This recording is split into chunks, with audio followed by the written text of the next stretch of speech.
భారత్ పై భారీగా టారిఫ్లు విధించాలని అమెరికా అధ్యక్షుడు డొనాల్డ్ ట్రంప్ చేసిన ప్రతిపాదనకు G7 దేశాలు అంగీకరించినట్లు తెలిసింది. ఉక్రెయిన్లో శాంతి పునరుద్దరణకు రష్యాపై ఒత్తిడి తేవటమే సరైన మార్గమని అమెరికా భావిస్తోంది.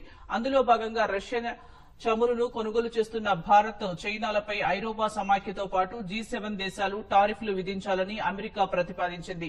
ఈ టారిఫ్ల విధింపునకు తాజాగా G7 దేశాలు కూడా అంగీకరించినట్లు సమాచారం. శుక్రవారం వీడియో కాన్ఫరెన్స్ లో భేటీ అయిన G7 దేశాల ఆర్థిక మంత్రులు సుంకాల విధింపుపై చర్చించారు. ఈ విషయాలను అమెరికా వాణిజ్య ప్రతినిధి జాన్సన్ గ్రీర్ వెల్లడించారు. ఇప్పటికే భారత దిగుమతులపై అమెరికా భారీ సుంకాలు విధించిన విషయాన్ని ఆయన ప్రస్తావించారు. ఈ క్లిష్ట సమయంలో నిర్ణయాత్మక చర్య తీసుకోవడానికి వారంతా ముందుకు రావాలని కోరారు. ఈ సందర్భంగా యుద్దం ముగింపునకు కట్టుబడి ఉన్నామని G7 దేశాలు ప్రకటించాయి. ఉక్రెయిన్ రష్యా రక్షణకు నిధులు సమకూర్చేందుకు స్తంభించిన రష్యా ఆస్తులను ఉపయోగించే విషయంపై సమావేశంలో చర్చించారు. టారిఫ్ల విధింపుపై ఐరోపా సమాఖ్య దేశాల నుంచి భిన్నాభిప్రాయాలు వ్యక్తమయ్యాయి.